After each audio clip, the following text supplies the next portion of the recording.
Hi friends, welcome to my channel. ఈరోజు మనం రోటి పచ్చడి చేసుకుందామండి. దొండకాయ టమాటా పచ్చడి. దానికి కావాల్సిన దొండకాయలు, టమాటాలు, పచ్చిమిరపకాయలు, కొత్తిమీర అండి. ఇప్పుడు స్టవ్ వెలిగించుకోవాలి. దాంట్లో ఒక స్పూన్ నూనె వేసుకోవాలి. అది నూనె కాగాక పల్లీలు వేసుకుందామండి. పల్లీలు మంచిగా వేయించుకోవాలి, పచ్చి వాసన పోయేదాకా. ఈ పచ్చడి మాత్రం చాలా టేస్టీగా ఉంటుందండి. వీడియోని ఎక్కడ స్కిప్ చేయొద్దండి, మొత్తం చూడండి. మంచిగా ఒకసారి చూసి ట్రై చేయండి, చాలా బాగుంటుంది. పల్లీలు తీసుకున్నాండి బౌల్లోకి. ఇప్పుడు పచ్చిమిరపకాయలు వేయించుకోవాలి. ఆ పచ్చిమిరపకాయలు కూడా మంచిగా వేగినాక కొత్తిమీర వేసుకోవాలి. దాంట్లో ఆ కొత్తిమీర కూడా మంచిగా వేయించుకోవాలి. వేగాక బౌల్లోకి తీసుకుందాం. వేగినట్టంటే ఇప్పుడు బౌల్లోకి తీసుకుందాం. ఇప్పుడు దాంట్లో టమాటా వేసుకుందాం. టమాటా అరబండు కొంచెం ఉప్పు వేసుకొని వేసుకోండి. మేము క్లిప్ అవి మగ్గి మనం ఈ రోట్లో వేసుకొని దంచుకుందాం. రోట్లో మంచుకుందండి మెత్తగా. మా వీడియోస్ మీకు నచ్చినట్టయితే లైక్ చేయండి, షేర్ చేయండి, సబ్స్క్రైబ్ చేయండి. మంచి మంచి వీడియోలు వస్తాయండి మీకు. రోటి పచ్చళ్ళు, కర్రీస్ అలా దంచుకోవాలి. మిక్సీలో కూడా చేసుకోవచ్చండి. రోట్లో నేను నూరాలని లేదు, రోట్లో నూరితే కొంచెం టేస్ట్ బాగుంటుంది. టమాటాలు మగ్గినాయి. ఇప్పుడు స్టవ్ ఆఫ్ చేసుకుందాం. ఈ పచ్చిమిరపకాయల పేస్ట్ మెరిగినట్టేనండి. తీసి ఒక బౌల్లో పెట్టుకొని ఇప్పుడు దొండకాయలు దంచుకుందాం. ఆ దొండకాయలు మరీ మెత్తగా దంచక్కర్లేదండి, కొంచెం ఒక్క చెక్కలాగా దంచుకుంటే చట్నీ మనం తినేటప్పుడు మంచిగా పన్ను కింద పడుతుంది, బాగుంటుంది కరకరాని. ఈ పచ్చి దొండకాయలేనండి, ఎంచలేదు మనం. టమాటా ఒక్కటే ఉడకబెట్టినాం. ఓన్లీ దొండకాయ పచ్చిమిర్చి పచ్చడి కూడా బాగుంటుందండి. అది కూడా ఒకరోజు వీడియో పెడతాం. కొంచెం పసుపు వేస్తున్నామండి.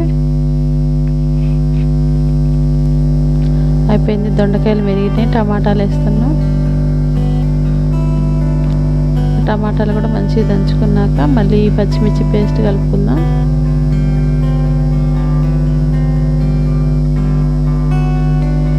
నూరు మెరిగిందండి పచ్చడి. ఇప్పుడు పచ్చిమిర్చి పేస్ట్ కలిపేసుకుందాం.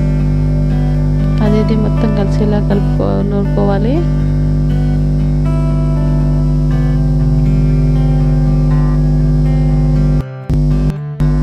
ట్రై చేసి ఎలా మాకు కామెంట్లో పెట్టండి. మరి ఇంత రెసిపీస్ కోసం వీడియోస్ ఛానల్ ఫాలో కండి. ఇప్పుడు ఎల్లిపాయలు కూడా వేసుకొని మెత్తగా దంచుకోవాలి.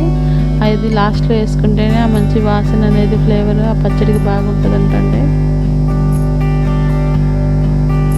అవి కూడా మెరిగిపోయినాయి. ఇప్పుడు బౌల్లో తీసుకుందాం. ఉప్పు చూస్తున్నారు, ఉప్పు సరిపోలేదంట, కొంచెం వేస్తున్నారండి. ఇందాక కాయల్లో టమాటా వేసాం కదా, కొంచెం కొంచెమే మిక్స్ చేసేస్తామని ఆగాము. ఇప్పుడు రెడీ అయిందండి. బౌల్లో తీసుకుందాం.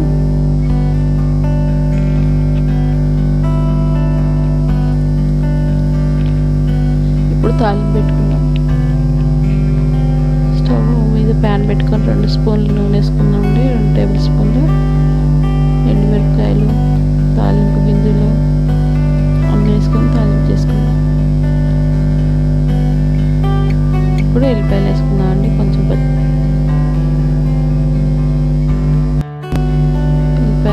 ఎల్లిపాయలు కూడా వేగినాక కరివేపాకు వేసుకుందాం.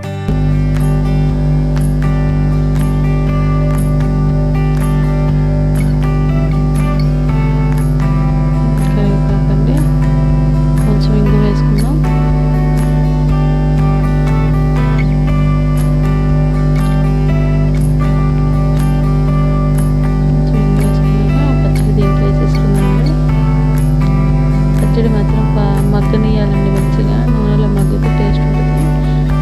ఇట్లా తిన్నా కూడా బాగుంటుందండి, తాలింపు లేకుండా కూడా డైరెక్ట్ కూడా బాగుంటుంది. తాలింపు చేసుకొని ఆ నూనె తేలేదాకా మగ్గనిచ్చి అదొక టేస్ట్ ఇదో టేస్ట్, రెండు రకాలుగా బాగుంటుంది.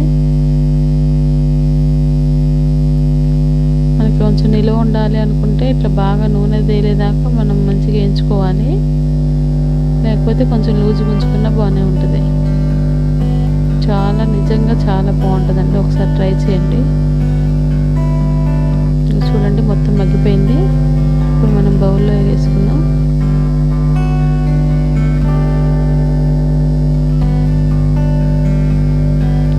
చూసారా ఫైనల్గా పచ్చడి ఇలా ఉందండి.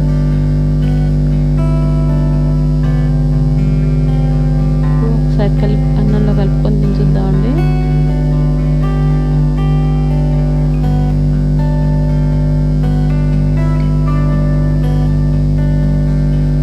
మంచిగా అన్నంలో వేడి వేడి అన్నంలో పచ్చడి వేసుకొని నెయ్యి వేసుకొని తింటే ఉంటుంది, చాలా బాగుంటుంది. చూడండి నెయ్యి వేస్తున్నారు, తింటారు.